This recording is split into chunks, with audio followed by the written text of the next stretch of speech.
I'm wrestling, do not weep for me. Celebrate what I am. Celebrate what I have been. Celebrate what I represent. And celebrate the many ways I have impacted your life. I will survive this test as I have survived others.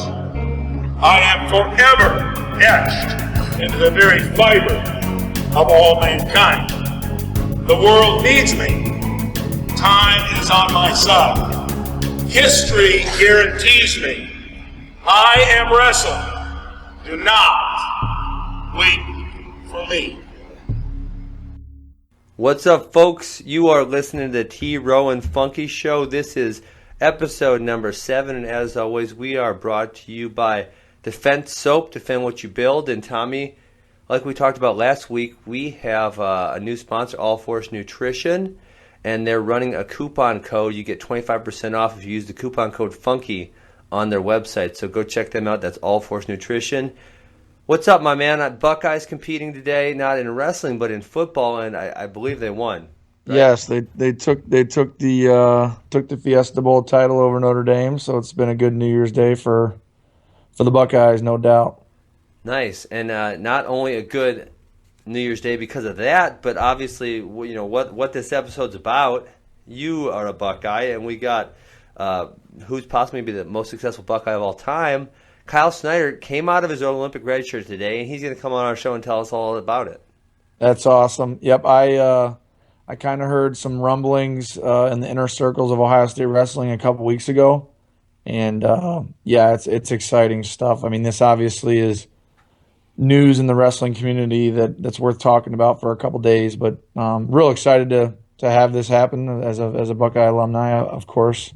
No doubt. Let me ask you this. I think, obviously I have so many questions. I think this brings up freaking question marks on so many levels. I have so many questions for Kyle. But I was thinking, Tommy, I always wonder, was it that workout against Tommy Rollins that put him over the edge and say, I'm ready to wrestle the heavyweights? This is unbelievable. He beats up on you. You're a 2-time NCAA champ at heavyweight. And so is that what gives him the confidence that says, I'm ready to take on the heavyweights? I think beating Gatisov for the world title in September in Vegas might have had more to do with his confidence level than whipping on an old guy. But hey, if him whipping on me is what brought him out of red shirt, then I am happy to have served the Buckeye wrestling community with that wonderful news. And so we're gonna get into Kyle, but he's not the only Buckeye that came out of red shirt. They also announced, I believe yesterday, that Miles Martin's coming out of red shirt, and Hunter Stieber is back and healthy, so that makes the lineup a lot better. Absolutely. I mean, it doesn't make them the front runner. It just makes them one of those 3 or 4 teams that possibly control their own destiny. If they do their job, they might feel like that's enough. So that's good for the Buckeyes. Yeah, for sure. And we got the scuffle going on today. So Iowa won the Midlands a couple days back. The Midlands is not as tough as it used to be. It's not the same anymore. It's not. I mean, it's still a great event. I mean, it's still a tough tournament. If you win the Midlands, you're the real deal. But it's not what it once was, at least in my opinion. Yeah, definitely not. So Iowa wins. They beat Nebraska. David Taylor comes back and wins. But he kind of was like, he wasn't the David Taylor that I remember from college wrestling. He was just like, I'm just going to hang out and beat these guys up, but I'm not trying to kill them like I was in college. Just gonna go out here and win a Midlands title. No big deal. Did you get to watch any of his performances at all? I didn't get to watch any of his matches, but I liked the move. I thought it was good. I mean, he needs to get as many matches with a singlet on and a referee wrestling guys that are that big. So I thought it was a good move for him. And yeah, it seems by reading the results and hearing about how he wrestled that he wasn't, both guns blazing, but he did enough to win, and that's always obviously good. So yeah, and he beat up on was it Heat or Anthony? I always forget which one's which, but he beat up Valencia 15-0. And but it was this is what I'm saying. It was 14-0 going to the third period, and Valencia chose neutral, and David just kind of hung out and said, I'm just gonna. Right. You can't take me down. I'm just going to let you shoot on me and roll around a little bit, but I'm cool. And then he got the riding time point to make it 15-0, but he definitely was not pushing the issue for the tech fall by any means. Right. That's what I heard too. Man, so I'm just looking through the results here from Midlands, and I mean, the one that really strikes me is that freaking Andrew Long. Tech Who, fall in the finals, yeah, man. I mean, some people call him a mercenary for what he went and did at Penn State a few years back. You know, he came in there for a year, got them the NCAA title over Cornell that year, and Got them the then first he's one, gone. right? Yeah, he Yeah. got him the first one, got him kickstarted. But I mean, that bracket had Kevin Jack, Anthony Ashnault, Rick Durso, Chris McCarty, Matt Kolodzik. That bracket was loaded. Yep. And Andrew Long just rolls everybody up. No big deal. Yeah, he's we know who he is. I mean, he's obviously a guy that was capable of that at one time. It's interesting to see him wrestle. Where's he at? Grant? What's the? Grandview, I believe, in Des Moines. I think they're like a Yeah. D2 power. I don't Yeah, think so it's just interesting that he can still light it up. But that was kind of cool to see that happen. So Yeah, and you know, besides the David Taylor thing, which we already talked about, I don't see any big news. well, Maybe. the biggest news. I don't know. Did you watch Terry?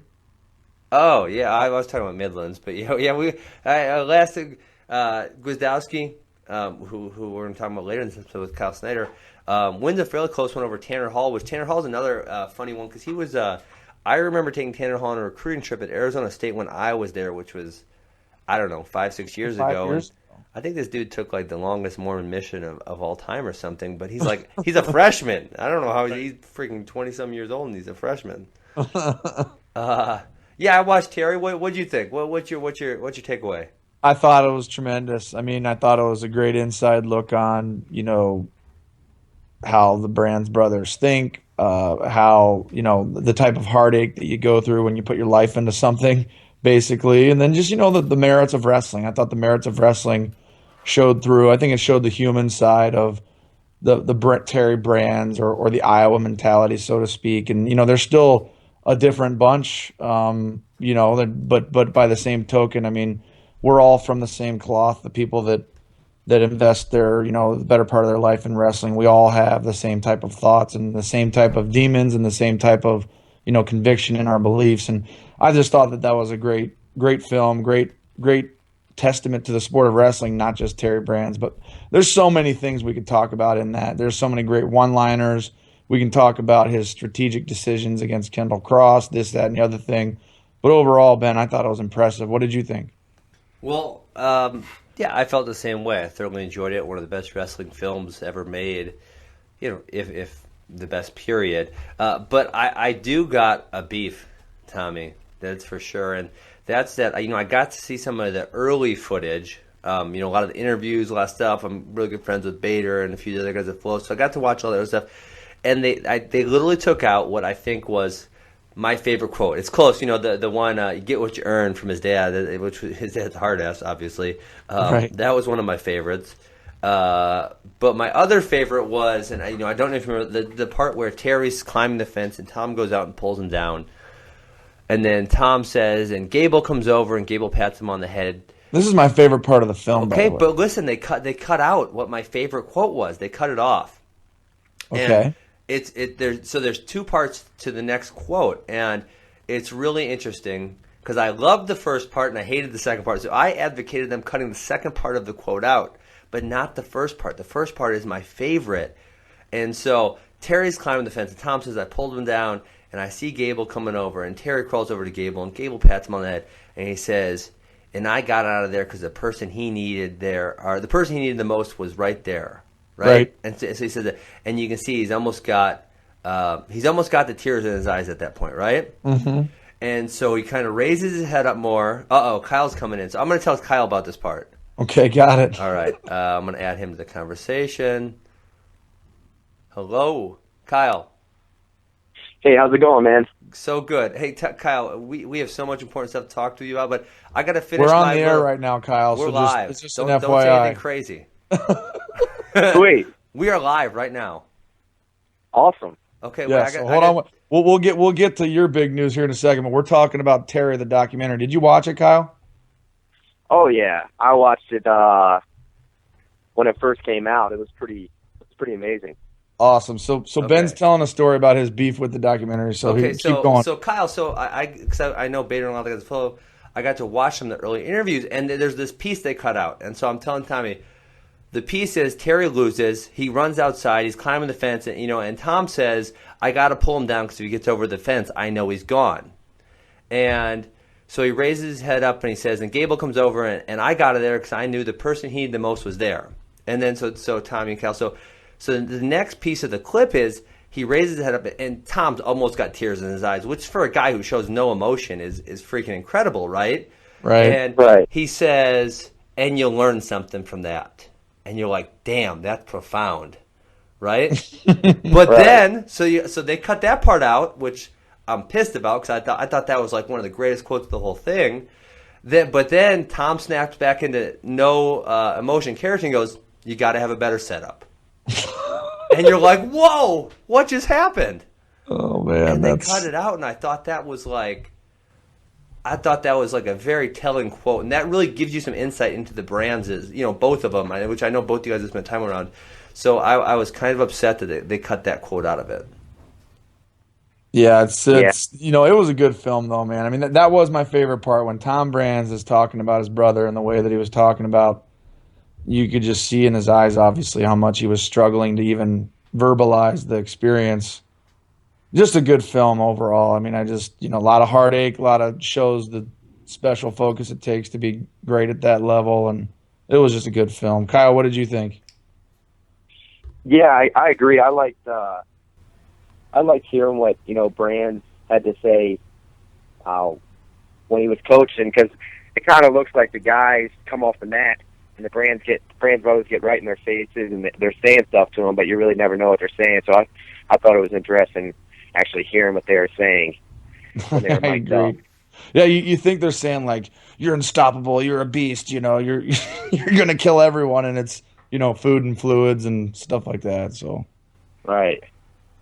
Definitely. So, well, I guess are we ready to get on to the Is biggest... Coach Ryan calling in too, Kyle? Do you know? I don't think he is. Thought he was. Is he not? I thought he was. I thought he might be, but I'm not sure. Well, he's got the number. So, Kyle, biggest in-season college news, maybe in I don't know. Tommy, I was thinking, I've been around wrestling for a long time and followed it.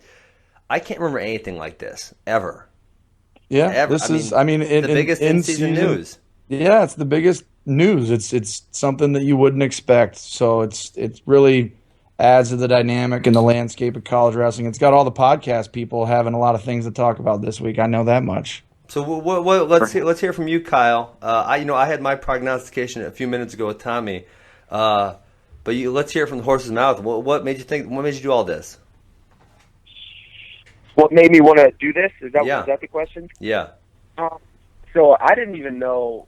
I mean, I was just happy with my Olympic red shirt training at Ohio State, and I was preparing for the next competition, the Eureka, and I didn't even know that this was possible up until about 2 weeks ago, when when Coach Ryan talked to me about it. He actually called my dad first, and then my dad called me, and he was like, "Hey, this is what Coach Ryan said. What do you think about it?" And at first, I was kind of hesitant, because a change in a plan, a lot of times that's scary, because you got a solid plan set forth and you got a goal that you want to achieve. And when you have a solid plan and you feel like you're going to be able to achieve that goal with that plan, you don't really want to make any changes. But then when I sat down with Coach Ryan and the other guys on the Ohio State staff, and we talked about it, and it's possible for me to still go on the 2 trips overseas and the two tournaments that I wanted to wrestle in, the Eureka and the Medved.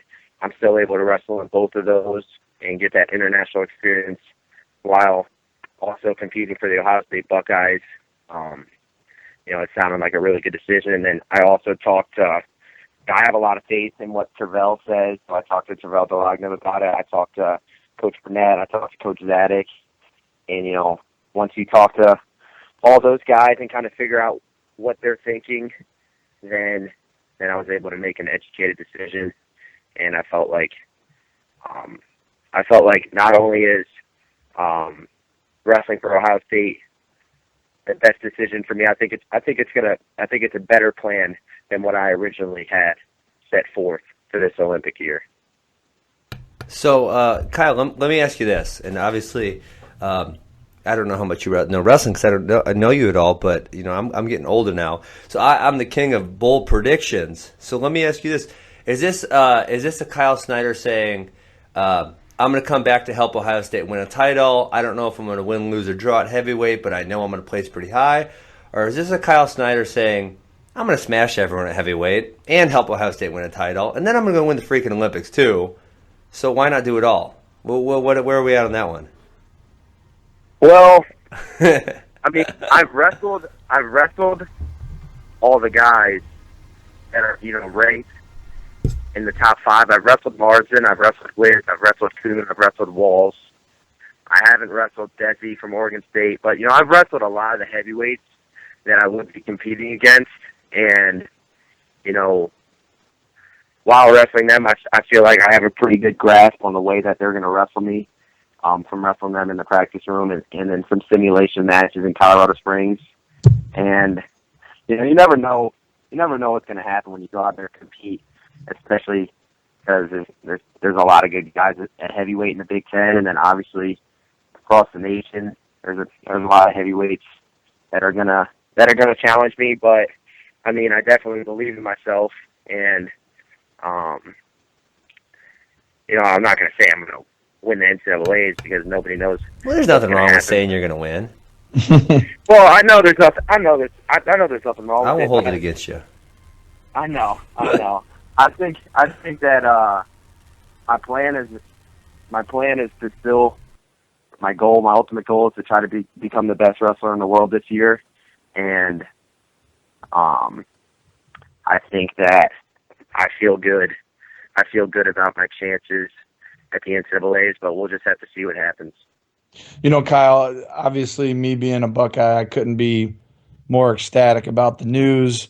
I think it's a great move too. It's not a move that I am a part of. I'm not your coach and I'm not the athlete as well, but just from the outside looking in, I think it's a good move knowing what I know about you. But that being said, no decision comes without challenges and without things that you feel like you have to maybe insulate yourself from, steer clear of, and then also maybe areas or states of mind that you've got to stay familiar with. So with adding this element to your training in the middle of the Olympic year, and again, I hear you loud and clear, you believe it's a better plan for you, but what are some of the things that you need to maybe avoid because, that you wouldn't have had to be concerned about if you were just taking an Olympic red shirt and you didn't have to wrestle for the Buckeyes? I mean, what are some things that you feel like you've got to stay disciplined in, whether it be your training, whether it be distraction from the wrestling community?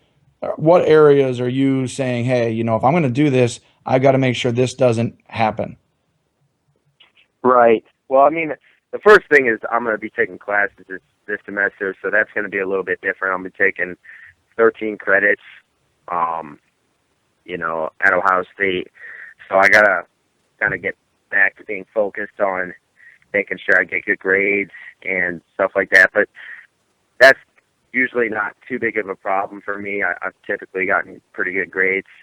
So as long as I keep my head on straight, I should be able to, handle that. But, the training, I guess the training, I want it to stay the same. I don't think that I want to start all of a sudden just training strictly folk style because, like I said, I'm going to be wrestling the Oregon at the end of January, and then I'm going to be wrestling the MedVed in the middle of February. So I'm going to still wrestle a lot of freestyle. And while I've been at Ohio State training this year, obviously I wrestle freestyle with Tervel and JD, but when I go with the college guys, I'll wrestle folk style with them, and it feels pretty much the same because I wrestle the same style. Right. I wrestle, in both styles. So basically, you could probably, if I take someone down, then I'll probably be letting them go. Maybe try to ride for a little bit, but I probably won't be doing too much riding. And then I've always been, pretty decent on bottom, so maybe just sharpen that up a little bit with the heavyweights that we have in the room, because we got two great heavyweights, at Ohio State now that I can wrestle with. And, one of them, Tavanella, is having a pretty solid year, and so is Haynes. So I think, right. and the distractions from the media, I don't really think that'll be too much of a problem because my main goal is just to become the best wrestler that I can be. I won't spend too much time thinking about that.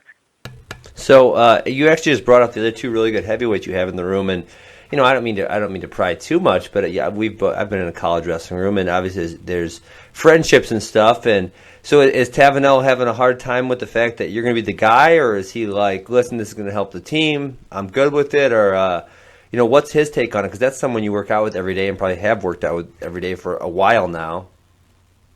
Right. Yeah, I mean, his first reaction, he met with Coach Bryant. Coach Bryant met with both heavyweights, and, Tavanello's first reaction was, he's always been, a team first kind of guy, so he said, whatever's best for the team is what I want to happen, and he handled it with a lot of class, but, I'm sure that part of him is a little angry.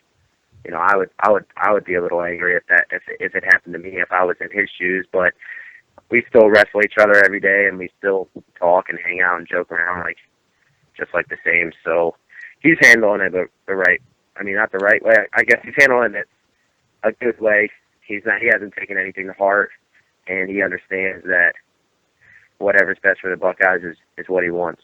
And not to sound too much like a Buckeye homer, even though I am, I think that speaking to Tavanello saying he wants what's best for the team. I think there's a lot of examples of that in the program this year. You've got Mick Jordan cut down to 41 because that's what's best for the team. You've got Bo Jordan going 65 instead of 74 because that's what's best for the team. You've got Miles Martin coming out of redshirt because that's what's best for the team. And now you've got the world champion coming out of Olympic redshirt because it turns out that's what's best for the team. So there's a lot of guys, and I'm sure I left some people out. And you got Nick Tavanello, basically taking one on the chin but maintaining a positive attitude about it. And right. That speaks to what, I guess maybe you could speak on. Is there an element of that where everybody in the program is gelling together in a way where it's like everybody's got skin in the game? We're all doing something that maybe could be considered not ideal for our individual purposes because we realize it's the whole is greater than the parts. So, I mean, if you could speak on that, I mean, that's what I'm seeing going on in the program right now, and it's pretty inspiring and motivating to see as a Buckeye homer. But, what do you think of all that? Do you see that happening? Hey, Tommy, sorry, I don't mean to interrupt, but Tom Ryan is calling you right now, so I'm going to pull him in real quick. Gotcha.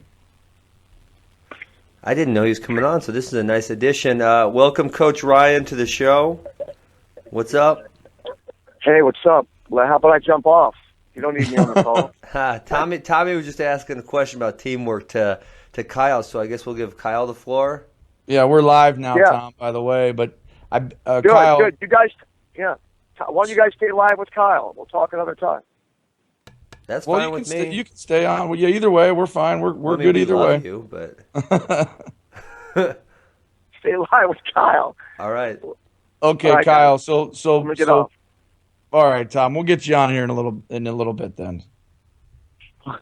So dry and crazy, man. Shortest appearance ever.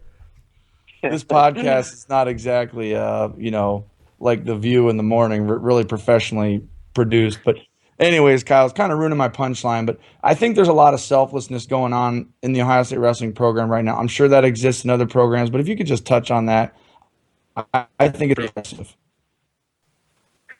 Yeah, I mean, like you said, it started in the beginning of the season with Micah cutting down to 41, and that's a big touch for him. And obviously, that's where he thinks that's where he's going to be the best. Because there's always a little bit of individual motivation because it's hard to take yourself out of the equation. But his cut down to 41 obviously helps the team a ton. And both starting off the season at 74, that's where he felt a lot better. I think his body weight was pretty high, and he felt good. Rest 74, but then once we realized that Miles is talented and he can compete at a very high level, and we decided both didn't think about it. that he was going to cut down to 65 some miles. We'll be able to step in later in the season at 74. And it's kind of crazy that, I mean, these things happen throughout the year, and then you kind of just, when you're on the team, it almost seems like the next day everything's back to normal, and you don't really take a step back and look at what everybody's doing so that we have the possibility of, repeating as a team title, because, that's at the end of the day, that's, the most important thing to become, team champions year after year. And you obviously want to have individuals that have a ton of success and can compete to the best of their ability. But we have a lot of guys that have selfless attitudes on the team right now. And when you're in there grinding with them, you don't really think about it that way. But when you take a step back, you can really see it, like you said, Tommy. Yeah, it's awesome. It's pretty motivating. All right, enough of the Buckeye Homer talk, Tommy. Hey, no, so let me ask you this, Kyle. Serious question. So my speculation was that your recent success in the practice room against Tommy was what led you to think it was okay that you'd be fighting against heavyweights. Can you confirm or deny that rumor? I'm not gonna lie. It helped a little bit. In the back of my head, I was thinking, "Man, Tommy did it. I just wrestled him. I should probably." See, nah. I'm a martyr for Buckeye wrestling, and I'm proud of it. Yeah, man. So you're the leader of the selfless crew, Tommy. I love it. Kyle, I don't know if you listened to our show, but I made the mistake of telling Ben in our first episode that you whipped my tail about 2 months ago. So this is episode 7. And we've had 7 episodes, and every episode he's brought up the fact that you whipped me. So I'm never every episode. Every single episode he's brought up. Kyle, I got this rule that I would never let anyone under the age of drinking alcohol whip me in a wrestling match. So, I just got to bring that up. I know you're the youngest world champ from America and all, but that doesn't matter. You're still under the age of 21. So I got to give Tommy a hard time about it. Right. Okay, so now that that's set. So can you give us more about your schedule? Because obviously you said you're going to Russia, and then you're going to go to Medved, which I believe is in Belarus. Yeah. So how many college matches are you actually planning on wrestling in prior to the Big Ten and national tournament? So I'm planning on wrestling at Penn State, Wisconsin. Penn State and Wisconsin are both question marks. I'm definitely going to be wrestling. I'm definitely going to be weighing in at Penn State, because I'm pretty sure all you have to do is weigh in to be able to compete. So I'll be getting back from the Oregon February 1st, and the Penn State duel is February 5th. So I plan on competing against Penn State in that duel, but we'll just have to see what happens. And then the Wisconsin one at home, our last home duel meet, I think is something that I'll probably wrestle in. Again, we're not 100% sure if I will, because I leave the next day for the Medved. Wow! But those are 2 duels that I think I'd like to wrestle in. And then obviously the Big Ten, and if I qualify, hopefully I qualify. Oh my God! Just stop! Just stop! And then yeah, like you said, Oregon is I think it's January 29th. I think that's the day I compete. And the Medved, we leave February 14th, and I'm sure I compete like February 19th or 20th. Come back the 21st, then wrestle Big Tens are the 5th and 6th. The Nationals are the 17th, 18th, and 19th. Nice. And then you've got 3 weeks off between the Nationals and the trials, correct? Yeah, 3 weeks off. Yeah. So, and it would have been a little different, I think, if I had to wrestle through the challenge tournament, but because I'm sitting in the finals again, I think that helps a little bit make this decision, because wrestling through the challenge tournament at the trials is going to be no joke. Every match you have is going to be tough. So, right. I do think this can be good for you, Kyle, but as you know, not everyone's going to say that.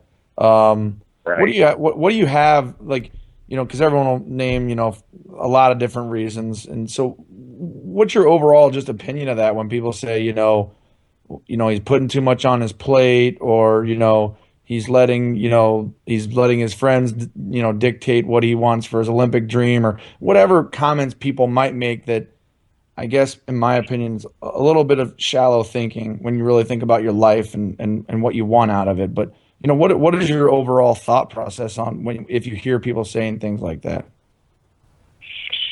When I hear people saying things like that, the first thing I think, when I talked with Tervel, he said there can be no built-in excuses, because that's probably the worst thing that can happen to me.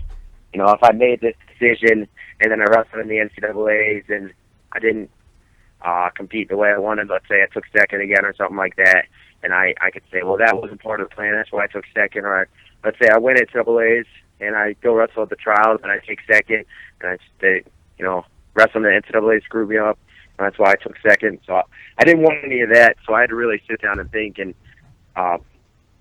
truly believe, make myself believe, and I do believe that this is the best, this is the best thing for me.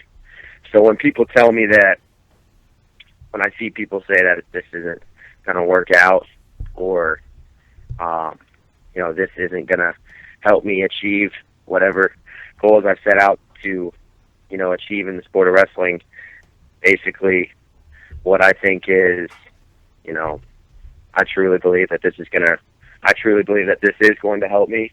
And if I don't do the things that I want to do this year at the Olympic trials and at the Nationals and Big Tens, then that's on me. And I just need to fix my wrestling, and I need to get better. Definitely. Tom, you got any more serious questions, or can we shake them up and joke them around a little bit? I got one half serious question, Okay. but it's not as heavy. Okay. You're wrestling heavyweight. You wrestle some of the best heavyweights in the world, Kyle, and Tervel and folks like that. And you've worked out with all these guys, Wazowski, or however you say his name. I'm not saying that I don't follow. I know exactly who he is. I just don't know how to pronounce his last name. Ty Walls and Adam Kuhn. So you've worked out with these guys, but is there anything? Do you have to have a different approach to wrestling these bigger guys, or is it more just I'm walking out there? It doesn't matter if it's Gatisov or Adam Kuhn. I'm going to wrestle the same way. No, you wrestle them a little differently.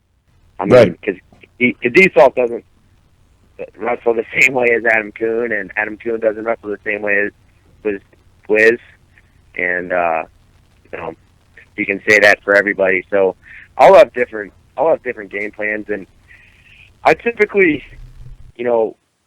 I think it's an advantage for me if I get the chance to wrestle you at all and practice or in a match before we compete again, because I learn a lot. I pick up things from wrestling other people pretty fast, and I can learn their tendencies. So, for all the guys that are at heavyweight right now, I feel like I have a pretty good grasp of how I would wrestle them, and it would all be different. I mean, it might look the same to the person who's sitting up in the crowd just watching the wrestling, but in my head, before I go out there, I'll have a different little game plan for each of them. Awesome. Can't wait to see you on the mat, brother. Thank you. What do we got, Ben? Then we got some fun stuff. I threw some. See if anyone on Twitter wanted to ask Kyle any questions, and they're not joke questions, but they're obviously not to the point of what we're talking about right now. But we got a whole bunch. Kyle, you mind if I shoot? Yeah, shoot. Let's do it. All right. So we got how about non-wrestling mentors, non-coaches or parents mentors growing up? Anybody? Non-wrestling mentors, coaches, or parents growing up? Yeah. Let me think about this. You can say none This is a tough if one. that's the case. Yeah, I think off the top of my head right now, none. None. Okay. I can't really remember. If I had more time to think about it, I'd probably think of a couple, but most of the people were either wrestling involved or... Yeah. Someone said biggest obstacle or adversity you had to overcome, and obviously at any point from the time you were a kid to today. I think the biggest... I really, there hasn't been anything, I've been pretty blessed that there hasn't been like anything terrible that's happened in my life that I've had to overcome or anything like that, other than, you know, wins and losses in wrestling and minor injuries. But in 2013, this isn't even really that big of an obstacle, but in 2013, I like tore my MCL before I wrestled in the Junior World Team Trials, and, you know, I had to wrestle in that, and I won those trials, and then I went to win the Junior Worlds, and it was still kind of slightly torn during that. So that was probably the biggest obstacle that I've had to overcome. And, you know, obviously losing to Gadsden in the finals hurt a lot, and had to kind of refocus a little bit and kind of just learn from the people at Ohio State, to kind of think about the sport a little differently. But other than those two things, I'd say everything's kind of been smooth. Yeah. How about interests outside wrestling? Outside of wrestling? Yeah. Yeah, that's what I'm saying. I mean, I don't really. Girls, maybe, at least? Girls? That's a good interest to have. I mean, if you don't have a wife Not or really. anything, it's cool. No, yeah. I got a great girlfriend now. Oh, okay. But, Awesome. Well, that's good. Let's see what else we got here.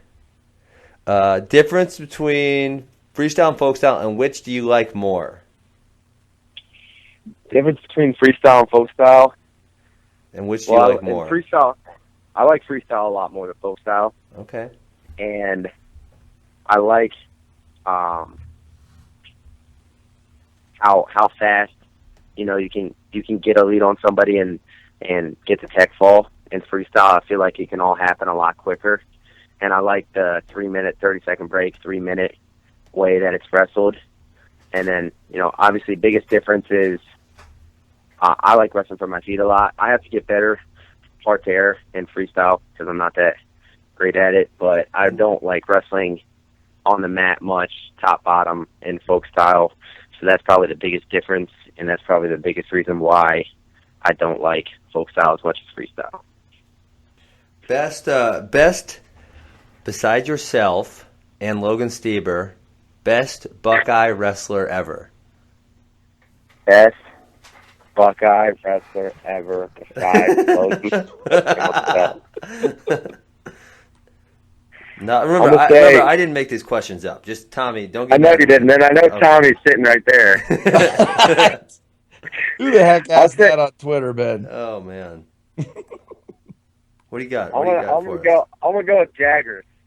Oh, Jaggers over Tommy. sorry, Ouch. Ouch. I didn't say best dressed. I'm gonna go with my man Jaggers. Oh, That's man. awesome. That's good.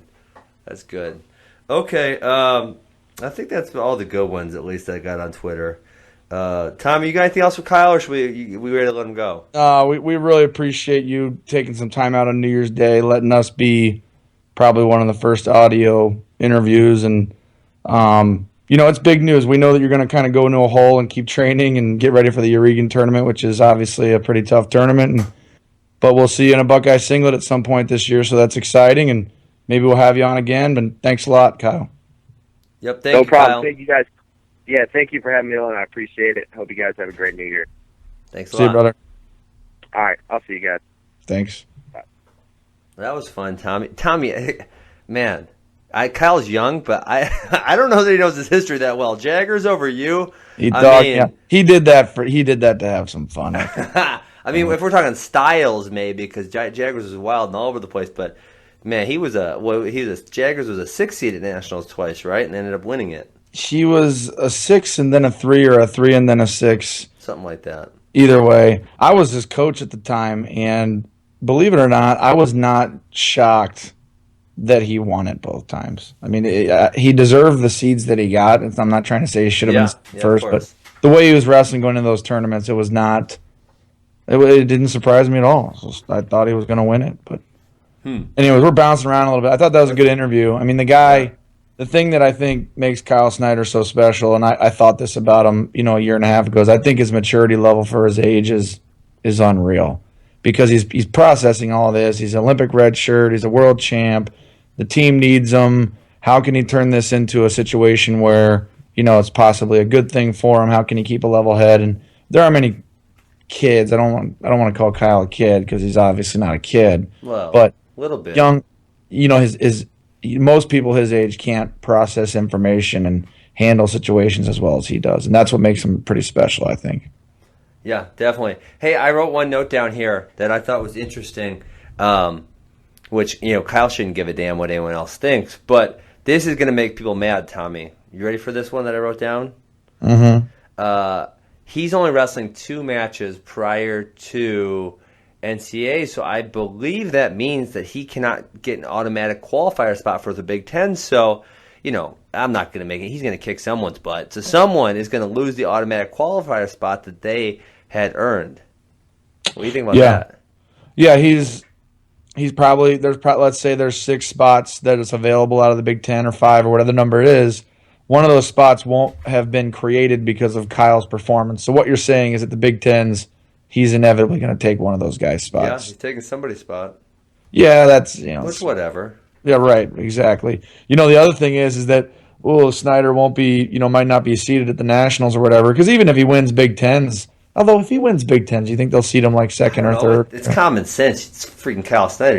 I don't give a damn what the rules say. Just put him up there, right? I bet you Papalizio from NC State's going to be voting for him to be a number 2 seed. Don't you think? Well, anywhere, not a 1, 4, 5, 8, 9, 16. What else numbers? 12, 13? None of those. But thanks to the blind draw at the Worlds, Kyle's used to having whoever comes out there in the first round is used to dealing with whatever comes. Yeah, his way. that could think about that. If he's not seeded, that could affect the team race because if say Iowa and Oklahoma State and Penn State's heavyweight to schmuck, but if it's one of those 2 guys and they draw Kyle Snyder first round and they're in the wrestlebacks, that can affect the team seed, the team race for sure, no doubt. So let's say he's 2-0 going to the Big Tens with wins over guys that are not like in the top 6. Well, those 2 guys won't be in the top 30. So let's pull up the rankings here. Let's assume that he's 2-0 going to the Big Tens with no big wins. Yeah, because he didn't wrestle anybody. And I'm pulling up the rankings here. Hold on one second. And he wins the Big Tens. So if he wins the Big Tens, he will be like 6-0 with either wins or placing ahead of Adam Kuhn, the Minnesota kid who's ranked 6th, and the Iowa kid who's ranked 8th. So do we know, is there a rule at NCAAs that you have to have someone, because to earn an automatic qualifier you have to have a certain amount of matches, which I believe is 15. To be seated at NCAAs, do you need a specific amount of matches, or is there no rule on that whatsoever? I don't know. This is why we need a fact check guy on our staff. Someone get on this. I know. Anyways, so he'll let's say if he won the Big Tens, he probably has a win over Adam Kuhn if he wins the Big Tens. Yeah, I would say he's going to have to beat that guy, and then he might or might not have a win over the Minnesota kid who's 6th, and or the Iowa kid who's ranked 8th. So if he's 6-0 with 2 let's call it 2 wins over the guys in the top 8. Do you seed him? Well, is there a minimum match criteria? Which I don't know. Let's say there's not. What do you think he gets? I seed him. Right. I'll seed him 2 behind behind Gwizdowski for sure. At the very worst, 3 behind Walls, and that's it. Walls is undefeated so far, right? Yeah. Besides, has he lost to Gwiz yet, or? I don't think so. I'm pulling up his matches right here. Yeah, he's won. He's won all of his matches. He beat the Minnesota kid 5-3. So yeah. So if Walls is undefeated, or maybe he's undefeated other than matches against Gwiz, you probably would have to put Snyder at 3 if he wins the Big Tens. Correct? I would say, but sometimes my opinion is not. Adam Kuhn is not a walk in the park. I know Kyle's the world. He's the real deal. I know Kyle's the world champion. So all these guys we're talking about, they're not going to sleep as good. For the rest of the season, they've got one more guy to worry about. That's probably an understatement, but either way, it's not like Gwiz is going to bed at night thinking, "Man, I really wish Kyle would have stayed in redshirt. Now my NCAA title dreams are over." This is a 2-time defending national champion. He's trying to make a career on the international scene. He has expectations of beating Snyder, as does Walls and Kuhn and those other guys. Yeah, but But that being said, I mean, Happy New Year. Jeez, I mean, could you imagine reading that news before you go to bed? Yeah. Or maybe if you were, an opposing college coach, that'd be pretty miserable as well. It's like, crap! Yeah, if Are you're you freaking kidding me? This is bullcrap! Well, yeah, I mean, you got Penn State, Iowa, and Oklahoma State. Ohio State just went in the past 3 days. They just went from hey, they're not really putting it together. They don't have the horsepower. It'd probably be, and now all of a sudden, I think you have to put them in that group that where they kind of feel like they control their own destiny. No doubt, no doubt. Hey, I'm so excited to get to this next topic because texted about it. Let's talk about the Peyton Manning thing, which it's a few days old now. But I said we'd save it for the show, and I thought let's save it for the show. And then the Kyle Snyder thing happened, and we moved the show back a few days to accommodate that. I mean, you're just not going to like my reasoning because okay, let's hear it. You're not. But here's why you're not going to like it because you're not going to be able to refute my opinion because my opinion is very general. That's fine.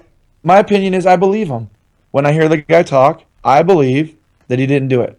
Well, and call me cynical, but I'm in the world, and so I mean, just to put it out there, in wrestling, I never personally saw any steroid use. I never heard anyone talking about it.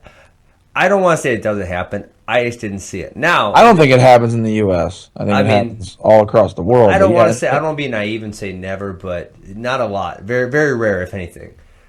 But in mixed martial arts, my God, I mean, one of the early teams Tommy and I went with, or went and visited, checked it out, whatever. Literally, the owner of the team said, "Did you pass Olympic drug testing?" And I said, "Yeah, of course. Why?" He said, "Oh, you can't be on our team." But he was joking, but there was definitely a tone of seriousness to it. And if you know how many people from that team got busted for PEDs, you'd know pretty much everyone is on there, on it. And it is so prevalent in mixed martial arts. And testing was so subpar. And now that USADA got into the testing, more involved, it's becoming more serious. And you're seeing people have inferior performances to what they used to because they're off of the PEDs. But with Peyton Manning, 36 years old he was at the time, neck surgery. HGH is going to help his recovery so much. He's got the money to do it. It's shipped to his wife, which why his wife would be taking, I have no idea. And with all the other athletes that were linked to it, I got to imagine they were all using, if not all of them. I mean, just like baseball in the late 90s, they were all on it. All of them were on it. I just believe that's why it can't be as good of an argument as you're hoping for, Ben, because I'm just saying I believe the guy. I believe him. I just believe that he didn't put substances like that in his body to rehab. The other thing is, why not? It would make him million. Listen, this isn't wrestling where he's going to go win a world title and make $20. This is freaking the NFL. They don't get paid if they don't play, right? How much? I'm sure it's $15-20 million a season over the last couple of years. So we're not talking about peanuts. He added another $50 million to his career, if not more, plus endorsements. I mean, my God, how much money him getting healthy, and on top of that, that's your neck. If your neck's jacked in what is probably the most violent sport on the planet, football.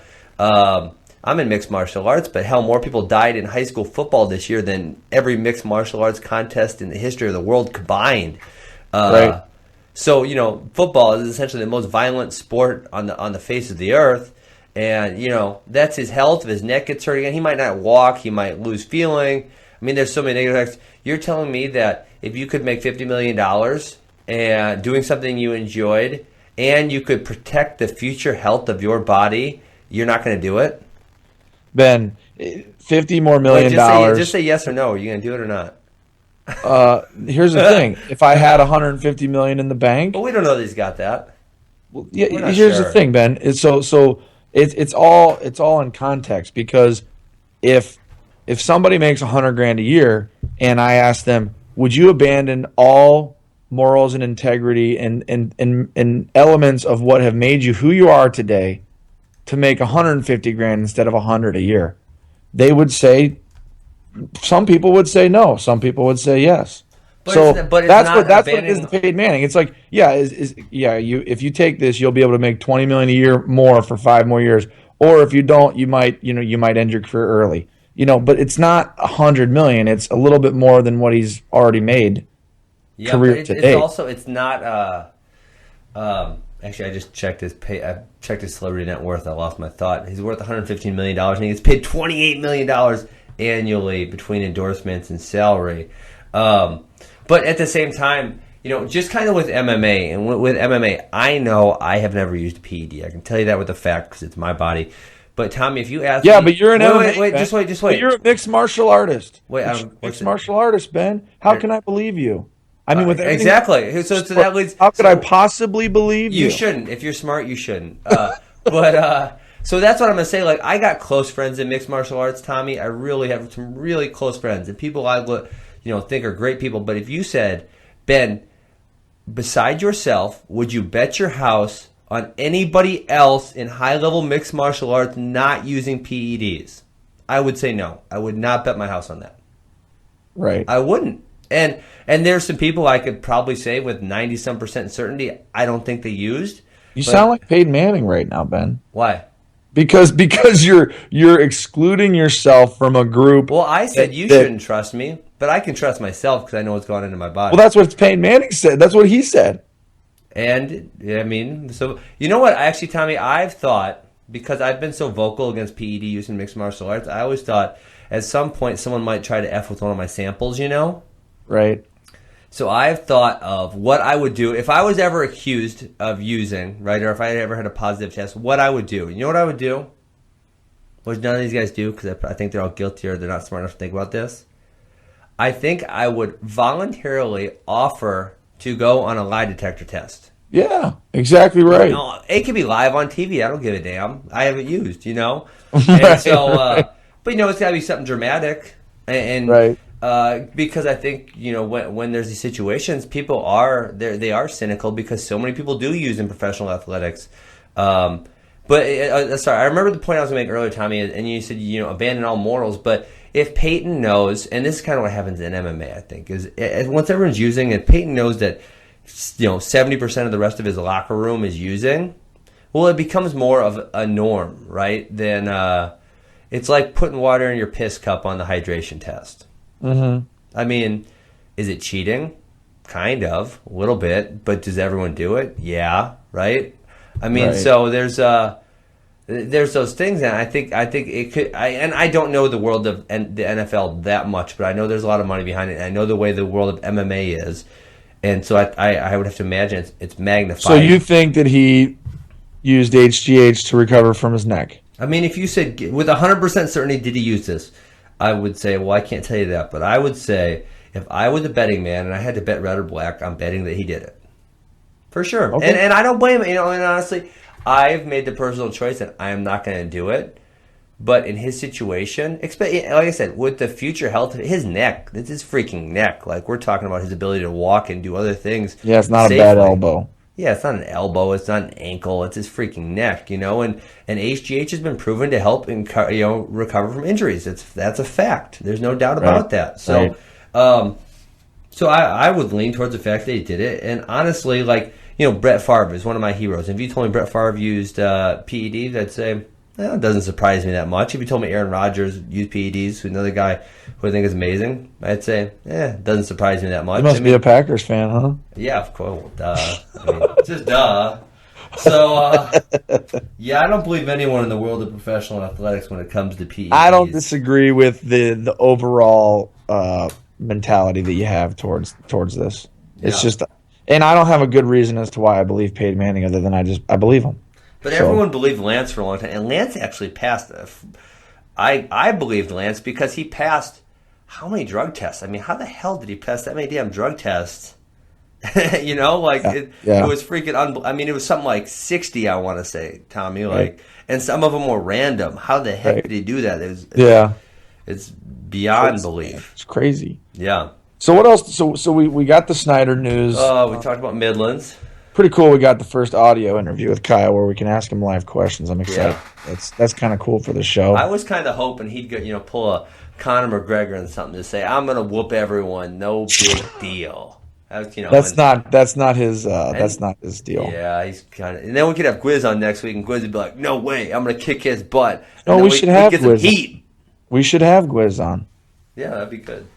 It'd be interesting to just talk about it with him, and obviously the rest of his season. So, I mean, the guy's going for his 3rd national title at heavyweight. Someone told me, I should know this too because I wrestled in the weight class, but the last guy to win 3 titles was like a long time ago. Carlton Hazelbrigg? Yeah. Was that it? There's a lot of guys. There's a lot of guys. There's a lot of good heavyweights that weren't able to win 3 titles. Well, there was a while there where you guys were jacking each other around. Between you and Mako and Cole, and it was 2-2 and 2. Stephen Neal 1-2. McCoy 2. won. Did he win 3 or 2? No, McCoy won 2, but McCoy beat Neal, I think, in one of them, which prohibited Neal from winning 3. I think you're right on that. I think Neal went 4-2-1-1, and the 2 was with McCoy. Yeah. I think. Yeah, I think you're right. So so there was a bunch of, and obviously, everyone we're talking about there is a super high level, even on the world level, super high level athlete. Yeah, and this guy's going for his 3rd. He's going for his 3rd. The jinx of the 3rd. What'll be interesting though is that if Snyder. And it's an if at this point, but I think we all know Kyle's on the short list of people that can do this. He knocks Gwiz off, then Snyder is in line to win 3. Yeah. Wait. You know what? I was supposed to ask Kyle this, but I just realized I had it written down and I blanked. Is he even coming back?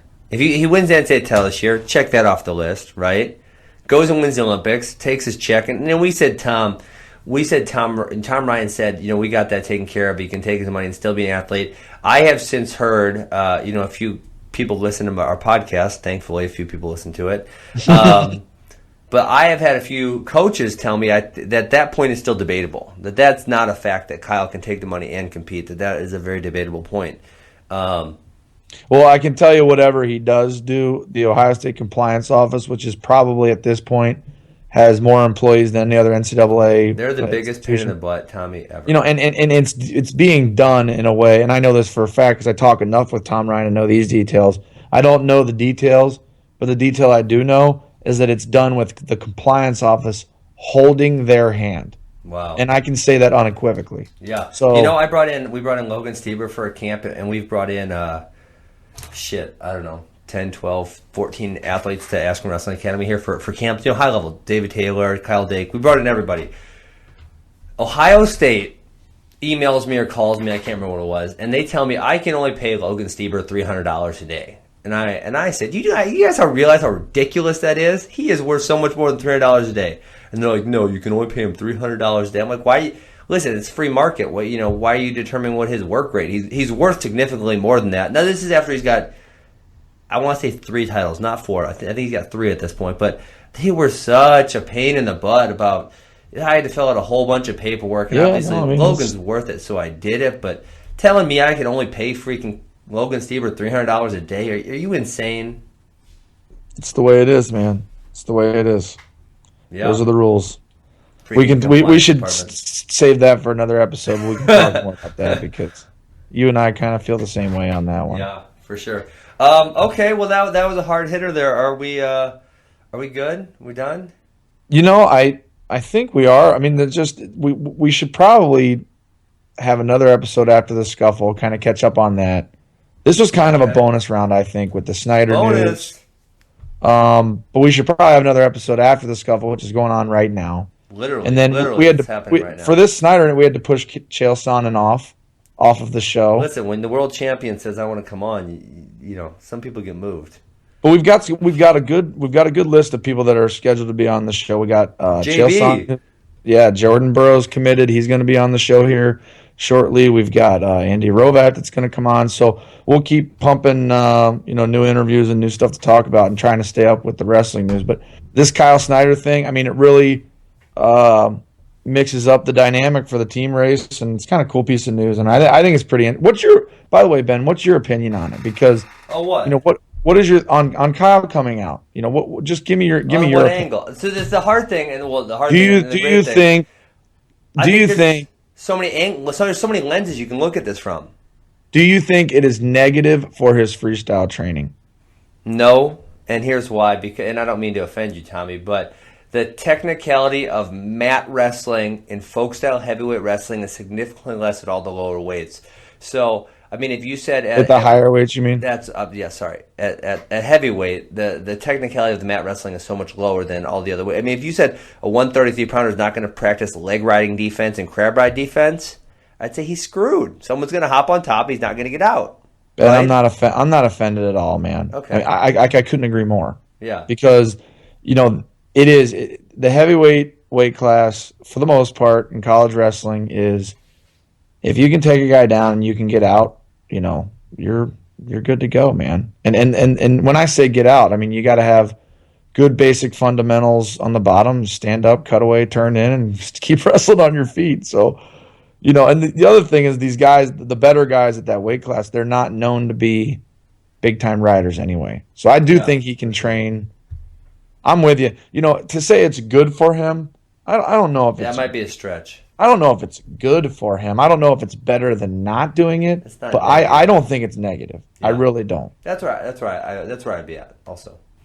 Cool. So, all right. Well, let's wrap it up. I want to thank our sponsors one more time, All Force Nutrition and Defense Soap. They're treating us good, keeping us on the airwaves, making sure this show is free for anyone who wants to listen.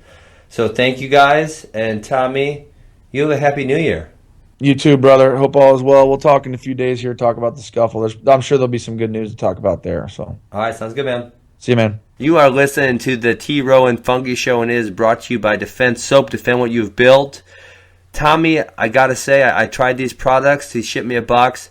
I love them. I've had, if you know me, I've had ringworm issues for a long time. So I'm looking forward to putting these in my repertoire and hoping the ringworm does not come back ever. No doubt, Ben. And to top that off, the company was created by wrestlers. Guy Seiko wrestled at Cleveland State University. His son was an All-American in Virginia, so these people really get it. They know what the wrestling community needs. You're listening to the T. Rowe and Funky Show, brought to you by All Force Nutrition. Ben, I don't know a whole lot about the founders here, but I gather it's a wrestling family, wrestling company up in the North Country where you're at. Tell us a little bit about All Force Nutrition. Tommy, All Force Nutrition was started by the Zilverberg brothers out of Minnesota. They are wrestling people, and they made these supplements for wrestlers. They graduated with degrees from the University of Minnesota, and this was kind of their dream to put together some very healthy and good tasting. I've had some myself lately. Supplements for wrestlers to use that fits their needs, and these products are great. I'm using them myself right now. Check out allforcenutrition.com. Made for wrestlers, by wrestlers. Go ahead and support them.